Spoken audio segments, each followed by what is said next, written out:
I'm Raelene Kwong from Agriculture Victoria, and I'm here with Greg Lefoe, also from Agriculture Victoria, who is the project leader of the Pests 3 project, Integrated Pests and Disease Management. Greg? That's right, yeah. And of course, Raelene, you're a sub-project leader running the experiment here at the Tatura Smart Farm Orchard.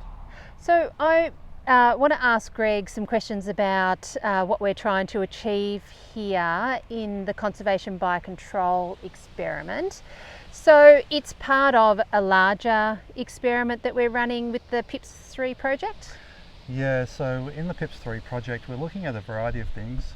Of course, we're focused on integrated pest and disease management, but we're working really closely with researchers down at the University of Tasmania who are really interested in soil health and the combined impacts of those different benefits on tree health and production.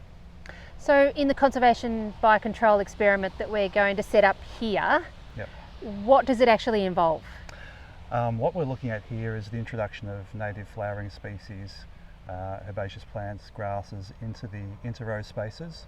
Of course, we want to attract beneficial insects such as pollinators and predators and specialised parasitoids that help us to control pests. But we're also really interested in how we get those practically established so that growers can implement these sorts of practices easily and what sort of impacts they ultimately have on production. So in choosing native species, what kind of criteria would you or have you used to help select those species? We've looked at a variety of criteria, and it's really quite complex because it is a difficult environment and we do want to achieve some benefits from the plantings. So for example, we're looking at plants that would benefit natural enemies of pests.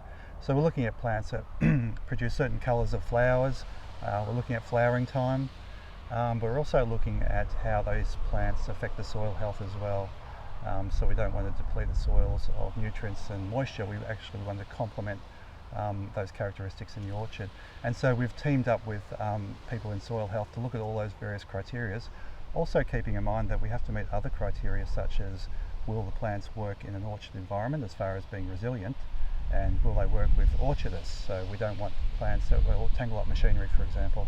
And so there's a variety of criteria that we're pooling together to screen our plants, and we get a short list of native plants that we think will establish successfully, and that's what we're going to trial. In revegetation programs, there's usually quite a lead time to prepare the site before you plant those native species. So how will we do that here in this orchard? What's been really important for our project, because we're scientists, entomologists mainly, is to team up with the native revegetation experts. So people who do direct seeding, people who collect the seeds, and get advice on what's needed to prep the site appropriately. We do have limited timelines for the research, obviously, so we're looking at a staggered approach to the experiment where we'll do a minimal prep regime and get plants in the ground in time for autumn, but we'll also do an extended prep regime as well, which is best practice currently. And so we'll get those plants in the following season and then we'll compare the two treatments.